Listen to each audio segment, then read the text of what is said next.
IVF treatments పై 20,000 discount. Doctor consultation మరియు ultrasound scan ను ఉచితంగా అందిస్తున్నారు. 49 అంటే సంతానం, 49 అంటే సంతోషం. సరే ఎలా చూస్తారు? కొత్త కూటమి ఏర్పడింది, ప్రజలు ఏమనుకుంటారు? కొత్త కూటమి ఈవీఎం ట్యాపరింగ్లు జరిగాయని అనుకుంటున్నాం. అందరూ ఓట్లు వేస్తే మరి ఆయన నెగ్గలేదు. ప్రతి ఒక్కరు వేసారు పథకాలు తీసుకున్న వాళ్ళందరూ. అసలు ఈ ఎప్పటి నుంచో 2-3 నెలల నుంచి కూడా అన్ని సర్వేలు ఆయనకు అనుకూలంగా వచ్చాయి. కానీ ఎలక్షన్ దగ్గరికి వచ్చిన తర్వాత కౌంటింగ్ ఒక రోజు ముందు కూడా అన్నీ కూడా ఇద్దరికే సమానం అని చెప్పాయి. టగ్ ఆఫ్ వార్ అన్నారు. తీరా చూస్తేనేమో ఏసి నోట్లో లేవు. యూట్యూబ్లో చూస్తుంటే అక్కడక్కడ చల్లా చెదరి రోడ్ల ఉన్న స్లిప్పులన్నీ, ఈ ఈవీఎంలో స్లిప్పులన్నీ రోడ్ల మీద ఉన్నాయి. అంటే ఈవీఎంలో స్లిప్పులు తీసేశారని అనుకుంటున్నాం. ప్రజలకు తెలియదు కదా ఏం జరిగింది అనేది. సాక్ష్యాలు రుజువులు ఏమి ఉండవు కదా. మా ఊహ అనమాట అలా ఉంది. మరి అది ఓటు వేసినాడు తెలుస్తుంది కదా. అది మోసమే జరిగింది అనుకుంటున్నాం. కనీసం ప్రతిపక్ష హోదాన రావాలి కదా. చంద్రబాబు నాయుడు గారే చెప్పాడు 60 సీట్లు వస్తాయని. ఆయన అమెరికా నుంచి వచ్చి 60లో కనుక 30 అయినా రావాలి కదా. 30 కూడా రాకుండా మరి 11 సీట్లు అంటే మరి ఆశ్చర్యం కదా. అంటే ఏమనుకుంటున్నారు జనాలందరూ కూడా? అంటే శ్రీకాకుళం కానీ, ఇచ్చాపురం కానీ, అలాగే ఇప్పుడు ఏదైతే ఉందో కృష్ణా, గుంటూరులో ఎక్కడక్కడ ఒక సీట్ రాకపోవడానికి ప్రధాన కారణం ఏమని?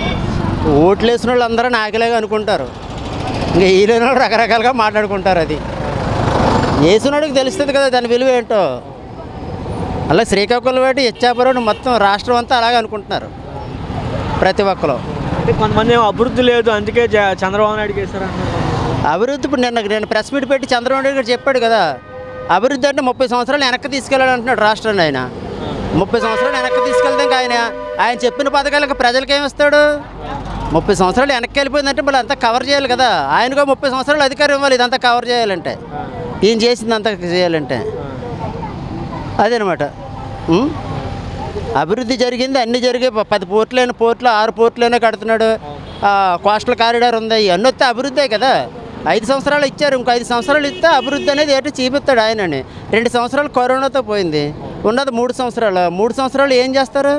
ఇప్పుడు మన ఇంట్లో ఉన్న పరిస్థితి అంతే కదా. ఉద్దానం ప్రాజెక్టు అది జాతికి అంకితం అని చెప్పినటువంటి జగన్మోహన్ రెడ్డి ఆ ఏరియాలో కూడా ఓడిపోవడానికి కారణం ఏంటంటారు? ఉద్దానంలో కూడా వేసారు అందరూ ఓట్లు స్లిప్పులన్నీ బయట తిరుగుతున్నాయి కదా. ఉద్దానంలో ఎందుకు వేయరు? ఉద్దానం లేక ఎన్నో 50-60 సంవత్సరాల నుంచి బాధపడుతున్నారు శ్రీకాకుళం జనం అందరూ. కిడ్నీలు పోయి అందరూ. ఇప్పుడు కూడా వాళ్ళందరికీ వాటర్ ప్రత్యేకించి ప్రాజెక్ట్ కట్టించాడు. వాటర్ ఫిల్టరేషన్ చేసేలా చేశాడు. అవన్నీ చేశాడు కదా. వాళ్ళందరూ వేసిన వాళ్ళే కదా. ఏదో మిస్యూజ్ ఏదో జరిగింది మొత్తం అది, లేకపోతే అంత దారుణంగా ఉండదు. పోర్టు ఉన్నటువంటి మచిలీపట్నంలో కూడా ప్రధానంగా ఓడిపోతున్నారు. అన్ని చోట్ల ఓడిపోవటం కూడా కారణం ఏంటంటే ఆ స్లిప్పులు తీసేస్తారు. ఈవీఎంలో లేవు. ఈవీఎంలో ఫ్యాన్ కేసిన స్లిప్పులు లేవు, మిస్ అయిపోయాయి. ట్యాపరింగ్ ఏదో జరిగింది మొత్తం మీద. త్వరలో తెలిస్తే అన్నీ తెలియకుండా ఉండవు ప్రజలకి. ప్రజల అమాయకుల. ఒకసారి చంద్రబాబు నాయుడుకి 23 సీట్లు ఇచ్చారు. ఇప్పుడు ఈయన 11 ఇచ్చారు అనుకుందాం ఏమీ లేకుండా. నెక్స్ట్ ఈయనకి ఇవ్వచ్చు కదా. అందరూ చూస్తారు ప్రజలు. పెడతానంటే ఆశ, కొడతానంటే భయం. ఆయన ఎన్నో రకాలు ఇస్తున్నాడు. నిజంగా చేస్తాడేమో నేస్తారు. చేయలేదనుకో ఆయన్నే దించేస్తారు ఎన్నికలాగా. ఎవరినే ఉంచరు కదా. ప్రజలు ఏదనుకుంటే అదే చేస్తారు అంతే. అంటే ప్రజల వ్యతిరేకత ఉంది అని అంటున్నారు కొంతమంది. వ్యతిరేకత అనేది ఏమి లేదు. 2 వర్గాలుగా ఉంటారు ప్రజలు ఎప్పుడు కూడా. అందరూ సాలిడ్గా ఎవరు ఉండరు. అలాగే ఈయనకు ఉన్న బలం ఎంత ఉందో ఆయనకి అంతే బలం ఉంది. ఏర్పడింది ఇది బాగానే పనిచేస్తుంది బాబు. ఎందుకంటే మెజార్టీ కూడా మంచి మెజార్టీ వచ్చింది కాబట్టి సరే వండర్ఫుల్గా పనిచేస్తుందమ్మా. అంటే ఎందుకని అప్పుడు జగన్మోహన్ రెడ్డి గారు ఏంటంటే దేనికైనా మంచి మెజార్టీ మాట. ఏ పనైనా ఈజీగా చేయొచ్చు. ఇప్పుడు మనం చూస్తున్నాం బొటాబొట మెజార్టీ వస్తే వాడు ఈ పార్టీ ఆ పార్టీ మారకుండా మంచి గవర్నమెంట్ ఉంటుంది బాబు. మనకి జగన్ అయినా బాబు అయినా అడ్మినిస్ట్రేటర్ బాబు. అది గతంలో కూడా మంచి మెజార్టీ జగన్మోహన్ రెడ్డి గారికి.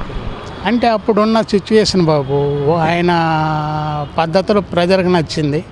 ఇప్పుడు మనం ఇచ్చాపురం నుంచి తడా దాకా ఎక్కడ చూసినా వేట మూవ్ అయింది. అది మనం మనుషులు చెప్పుకుంటే కాదు, వ్యవస్థ అట్ట మారిందమ్మ. కొంతమంది అంటే మేనేజ్ చేశారని చెప్పి అట్ట మనం అనుకోకూడదు బాబు. ఎవరు గెలిచినా ప్రజా తీర్పును మనం ఒప్పుకోవటం వచ్చిన కొత్త కూటమి ఏర్పడింది. దీని మీద అభిప్రాయం ఎందుకంటే ఇప్పటి నుంచో ఎదురు చూస్తున్నారు చాలామంది కూటమి రావాలని. గత 5 సంవత్సరాల నుంచి రాష్ట్రం అంతా 30 సంవత్సరాలు వెనక్కి వెళ్ళిపోయింది. కూటమి వస్తే అందులో సెంట్రల్ గవర్నమెంట్ ఎన్డీతో మమేకం అయ్యారు కాబట్టి మనకి సెంట్రల్ నుంచి రావాల్సిన ఫండ్స్ వస్తాయి. రాబోయే 5 ఇయర్స్లో చంద్రబాబు దర్శకత్వంలో రాష్ట్రం పురోభివృద్ధి బాగా డెవలప్మెంట్స్ ఉంటుందండి. అందరికీ అన్ని రకాల ఈ ప్రభుత్వం వలన, గత ప్రభుత్వం వలన అన్ని రంగాలు కుదేలైపోయినాయి. చాలా బాధపడ్డారు. అది మనకు ఒకప్పుడు మనం ఈ ఈ దురాఘాతాలు ఎలా ఉంటాయి పుస్తకంలో చదువుకున్నాం, కానీ ఈ 5 సంవత్సరాలు ఈ గతంలో ఈ ప్రభుత్వంలో చూసాం. ఇక ముందు అవి జరగదు. అందరికీ అన్ని రకాల వాళ్ళకి అన్ని రకాలుగా వృద్ధి చెందుతుంది. అంతకుముందు హైదరాబాద్ని ఉమ్మడి రాష్ట్రంగా ఉన్నప్పుడు హైదరాబాద్ని ఏ విధంగా డెవలప్మెంట్ చేశాడో ఇప్పుడు అమరావతిని కూడా ఆ విధంగా బాగా డెవలప్మెంట్ చేస్తారు. మంచి నాయకత్వం ఉంది. ఇటు పవన్ కుమార్ ఏంటి, మన మోడీ గారు ఏంటి, చంద్రబాబు నాయకత్వం ఏంటి, రాష్ట్రం పురోభివృద్ధి ముందు బాగా తీసుకెళ్తారని ఆశిస్తున్నాను సార్. అంటే మీరు చూస్తున్నారు కదా, అంటే కొంతమంది ఈవీఎంలు కానీ అలాగే వ్యవస్థను మేనేజ్ చేశారని చెప్పండి. ఈ చంద్రబాబు నాయుడు వ్యవస్థలని కానీ అలాగే ఈవీఎంలు కానీ మేనేజ్ చేశారు. అది ఏం లేదు నాకు తెలిసినంత వరకు లేదు. మరి అది అంటే రాయలసీమ ఏరియా లాంటి పెద్ద పెద్ద రాజకీయ నాయకులు కూడా ఓడిపోవడం జరిగింది. ఇటువంటిది ఏం జరగదు, అన్ని పర్ఫెక్ట్గా జరిగింది సార్. దాన్ని మట్టుకు నేను చెప్పగలను.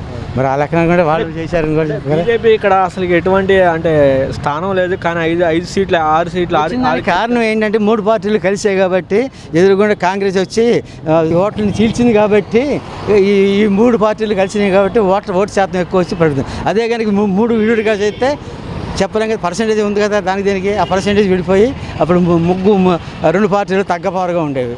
3 పార్టీలు కలవబట్టే ఓట్లు చేరకుండా చేయబట్టే కాంగ్రెస్ని చీల్చింది కాబట్టి ఆవిడ వచ్చి దాంతో వీళ్ళకి మెజారిటీ ఎక్కువ వచ్చింది. కొత్త ప్రభుత్వం ఏర్పడింది కూటమి, దాని మీద మంచి పరిణామం అది. ఎలా ఉండబోద్దాం చూద్దాం. రాబోయే రోజుల్లో బాధ్యతగా ఉంటారని అనుకుంటాం. అంతమంది కలిసి అంత మెజారిటీ ఇచ్చినప్పుడు బాధ్యతగానే చేయాలి ఎవరైనా కూడా. అంటే కొంతమంది ఏమో ఈవీఎంలు కానీ అలా వ్యవస్థను మేనేజ్ చేశారని చెప్పి అదేం లేదు. అది ప్యూర్లీ కూడా మొత్తం ఇదిగానే జరిగింది, అంతేగాని దాంట్లో ఏం పక్షపాతంగా ఏం జరగలేదమ్మా. కొత్తగా కూటమి ఏర్పడింది, దీని మీద బాగుంటుందని ఉద్దేశారు.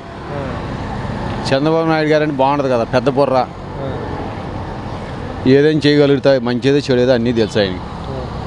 మన జగనానికి తెలియదుగా, మన జగనానికి తెలియదు కదా.